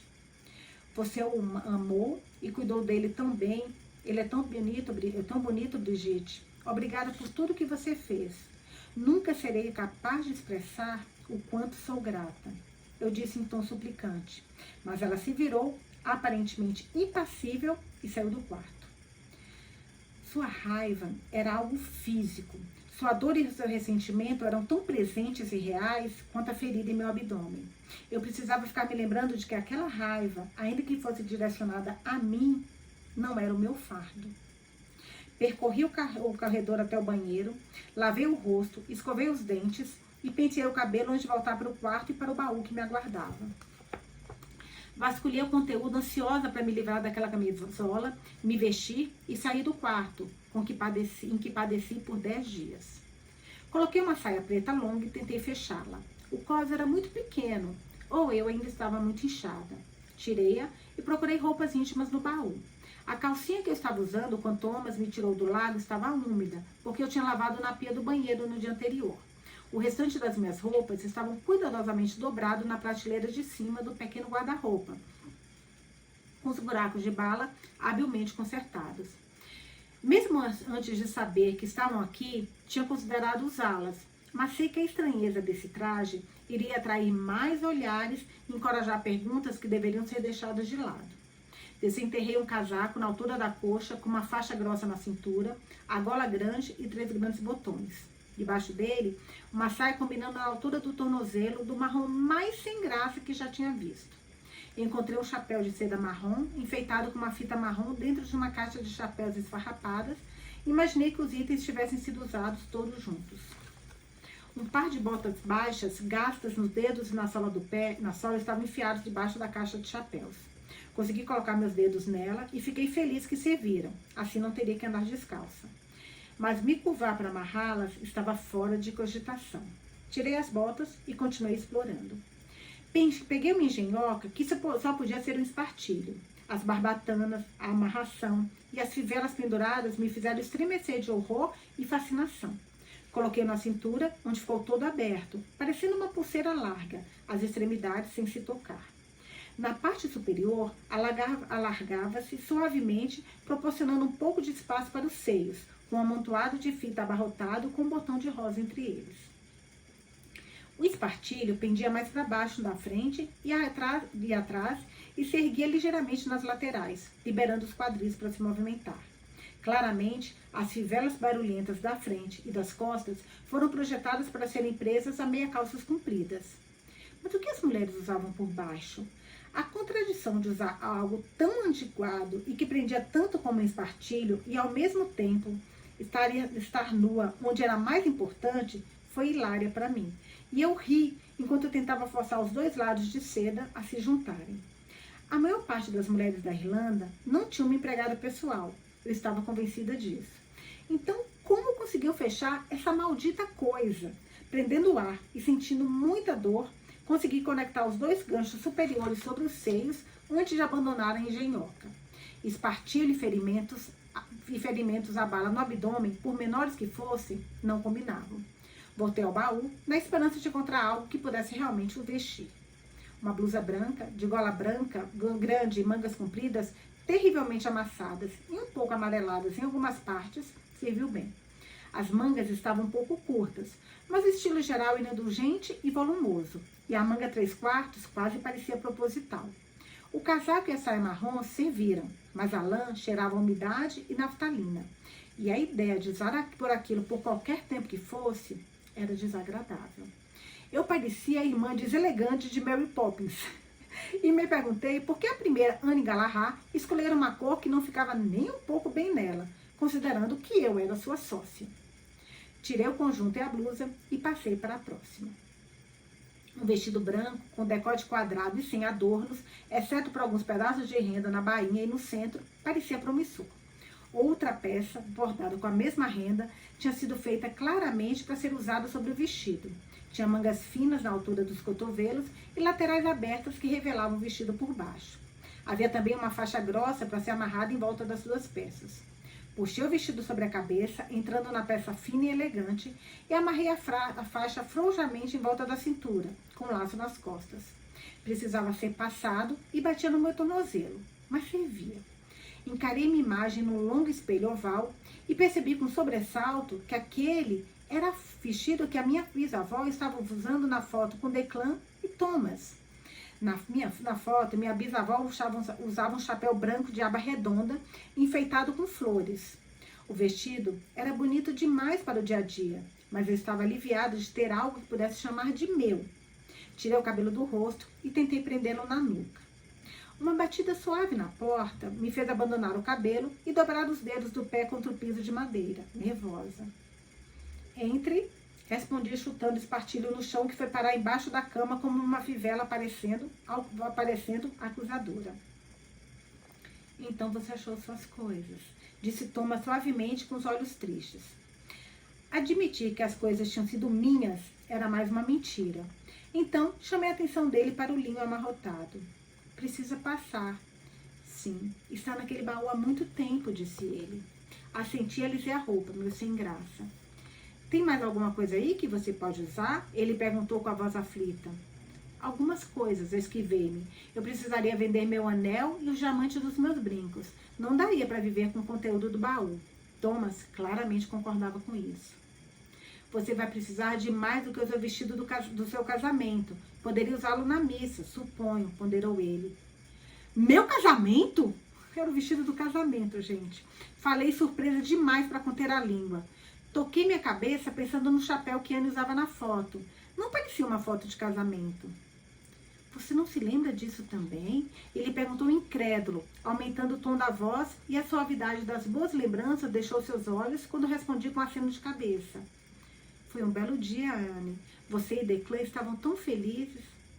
Eu não vi nenhum véu no baú, comentei estupidamente. Você usou o véu de Brigitte. Você não gostava muito. Ele era bonito, um pouco fora de moda. Mas você e Brigitte, Thomas encolheu os ombros, como se o relacionamento ruim fosse notícia velha. Ah, então ela não tá brava porque a menina voltou agora. Ela tá brava porque, pelo visto, elas sempre ficaram bravas. Ela nunca gostou, provavelmente, da menina que roubou o bebê dela.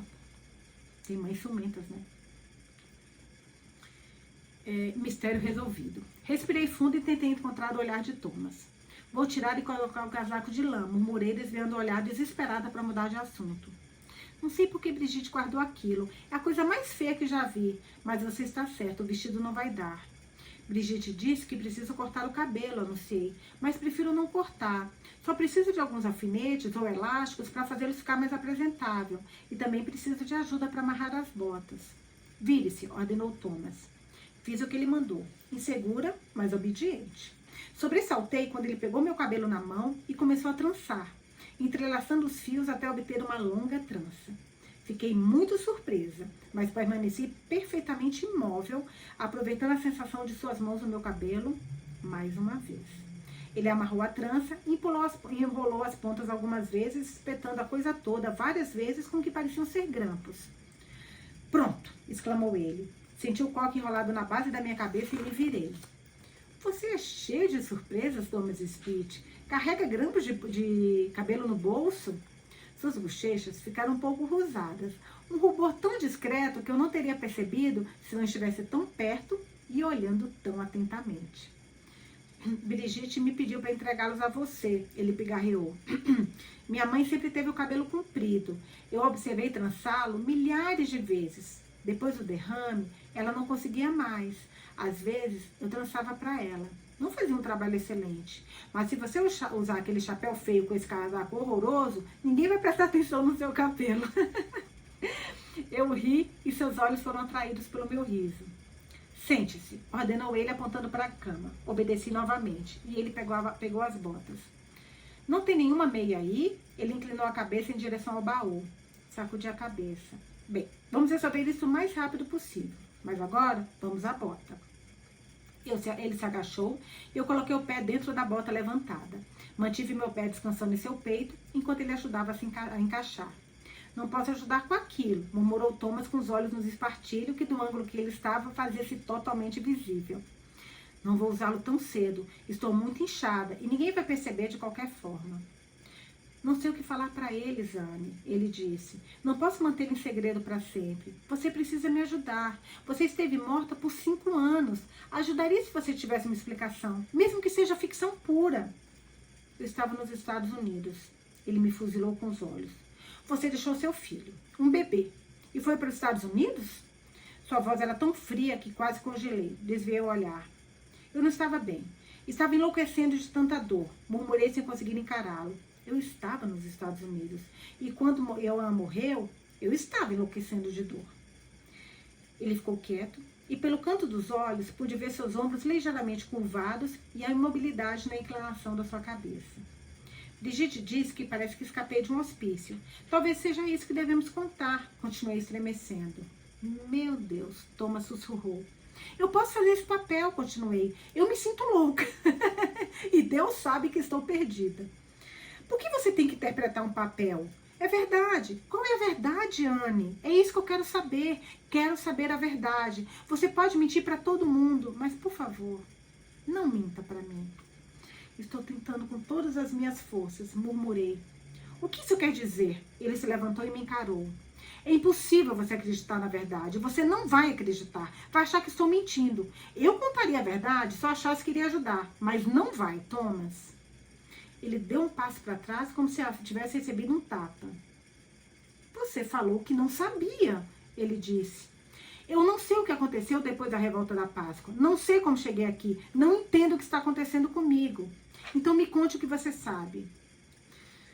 Vou prometer uma coisa. Se o silêncio é uma mentira, eu sou culpada. Mas as coisas que contei, as coisas que falei até agora para você são verdadeiras. E se não posso dizer a verdade, não direi mais nada.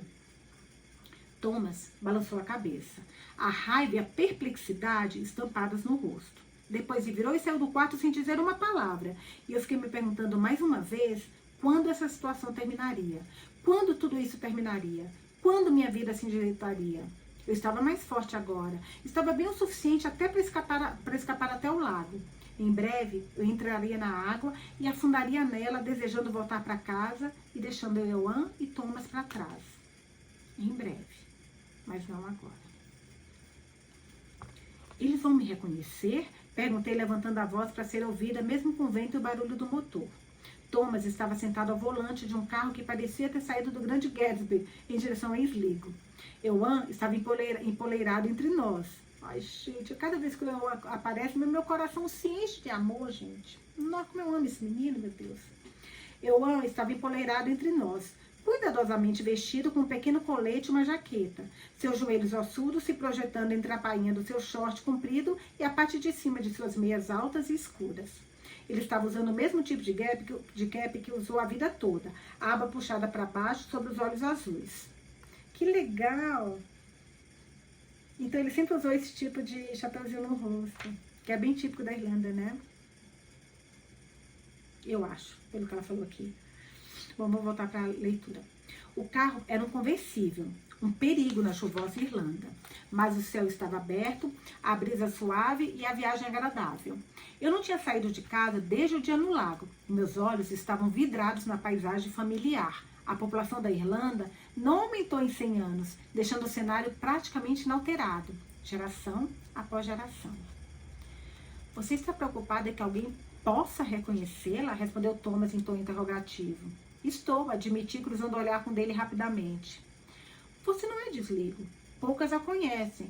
E quem conhece, ele deu de ombro sem terminar a frase, e seus olhos se afastaram de mim em contemplação. Thomas Smith não mordia os lábios ou franzia a testa quando estava preocupado. Seu rosto estava imóvel, como se pensasse tão profundamente que nenhum eco cruzava seu rosto e interferia em suas feições. Era bem estranho que em questão de dias eu pudesse reconhecer sua postura, o jeito como se curvava com a cabeça ligeiramente inclinada e suas feições calmas. Será que Euan tinha pegado seus trejeitos? Porque os pais morreram com Euan muito pequeno, né, gente? No final, Thomas é que foi meio que o pai dele, junto com a Brigitte. Será que Euan tinha pegado seus trejeitos? Era por isso que eu conhecia Thomas Smith tão bem?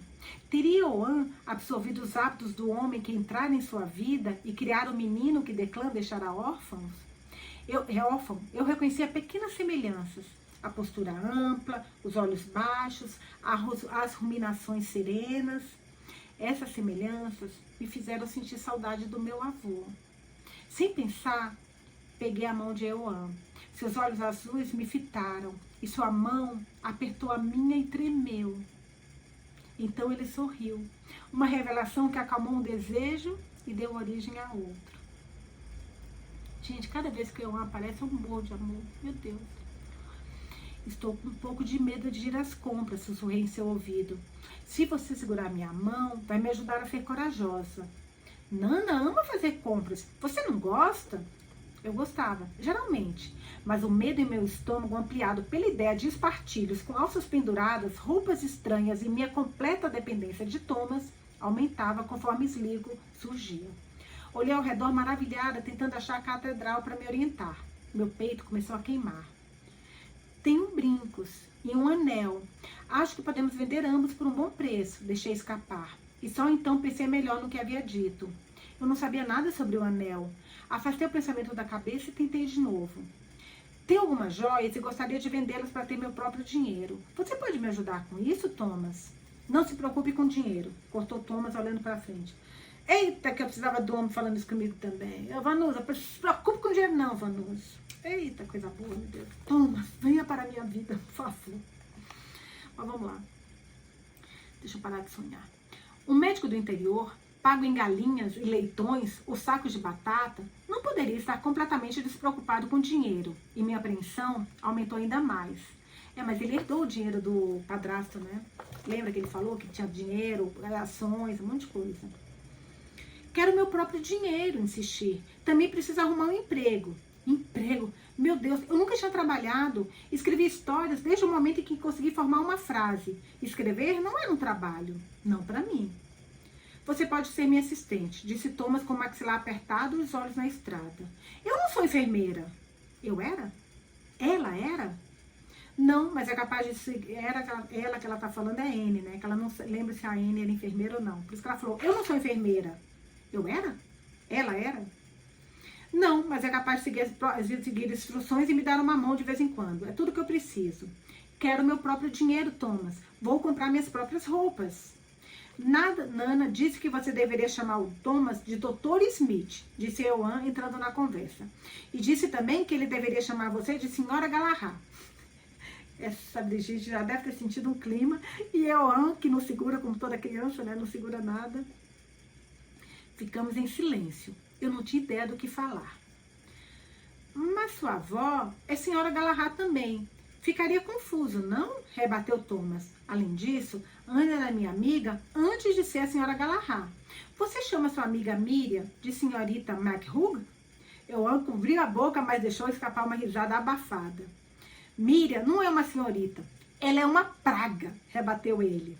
Sim, bem, Anne também é. Thomas olhou para mim e desviou o olhar, mas suas sobrancelhas se arquearam, suavizando suas palavras.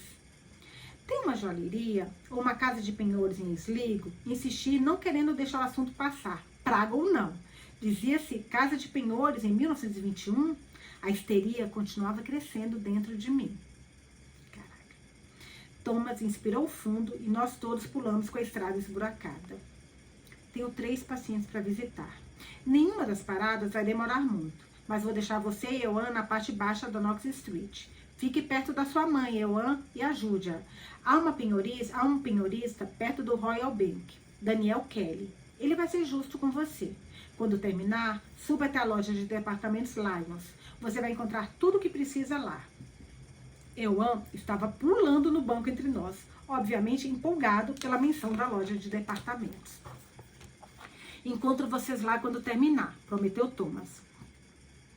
Atravessamos o rio Carovage pela ponte Hyde, uma ponte sobre a qual eu tinha andado fazia menos de 2 semanas. Caraca, gente, é muito louco isso, porque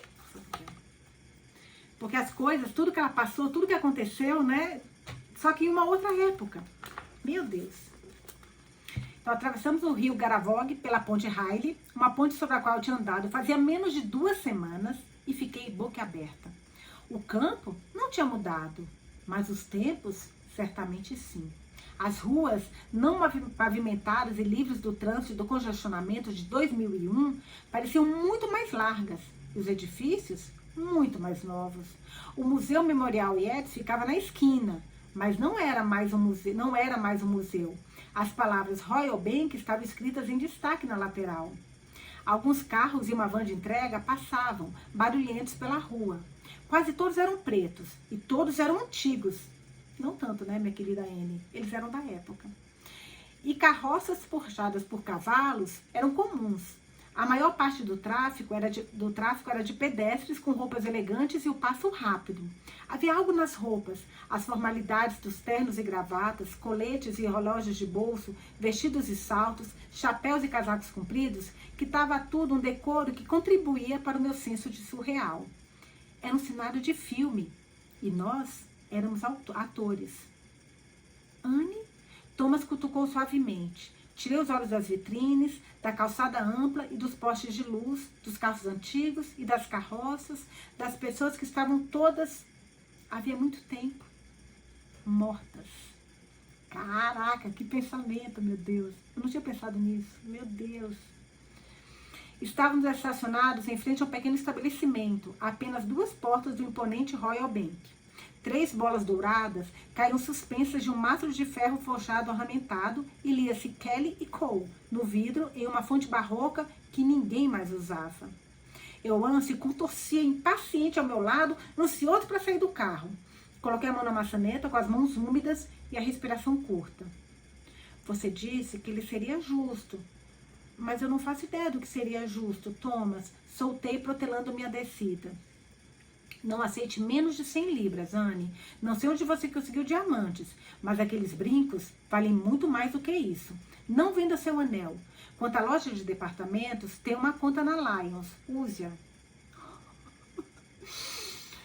Por que um homem não fala isso comigo? Nusa, eu tenho uma conta na Amazon. Vai lá, Nusa. Compra sabe aquela sua lista de leitura que todo dia você coloca mais uns 10 livros, Nusa? Vai lá, minha amiga, minha linda, meu amor da minha vida.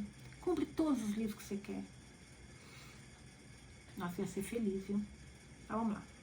Deixa eu parar de sonhar. Deixa eu voltar para a leitura. Não venda seu anel. Quanto à loja de departamentos, tem uma conta na Lions. Use-a. Eles sabem que Euan é meu. Thomas imediatamente emendou sua declaração. Eles sabem que Euan mora comigo e não vão fazer perguntas. Coloque sua compra na minha conta, Anne, repetiu com firmeza. Compre um sorvete para o menino e guarde o resto do seu dinheiro. Fim da leitura de hoje. Eu tô aqui arrasada, pensando que eu preciso de um Thomas na minha vida. Pensando que eu vou pegar um barco, gente, eu tô querendo ir pra Irlanda esse final de semana, eu vou pegar uma canoa, eu vou chegar no meio do lago, vou jogar umas cinzas qualquer ali naquele lago, entendeu? Eu vou voltar pra 1921 também e vou encontrar um Thomas. Mas não vai ter Amazon naquela época. Nem todos os livros que eu quero ler também não vão ter. Peraí que eu tô revendo meus conceitos. Gente, que livro maravilhoso, tô adorando a leitura de hoje. E ela tá desenvolvendo de um jeito que tá muito curioso, porque... é verdade, eu não tinha pensado nisso. Como eu falei com vocês, tem muito tempo que eu li Outlander, então eu não lembro dos detalhes do livro. Mas quando a pessoa volta, é tudo diferente, né? Roupa, linguagem, amizades. Cara, como é que ela vai fazer para se lembrar de tudo isso? É como se você vivesse o dia inteiro numa corda bamba, né? Queria muito que vocês falassem o que vocês acharam da leitura de hoje. Eu estou amando ela com Euan. Confesso pra vocês que cada vez que o Euan aparece na cena, meu coração fica quentinho. Essa proximidade dela com o Thomas, que ainda não tá tão próximo, né? O Thomas tá, mas você vê que o Thomas ainda tá desconfiado dela. Ainda não há aí, eu não senti ainda um clima mesmo. Mas eu acho que vai surgir. Tô torcendo por isso. Adorei a leitura de hoje, espero que vocês também. Não deixem de comentar lá e falar o que vocês acharam, que a gente possa debater depois. Beijos e até a próxima.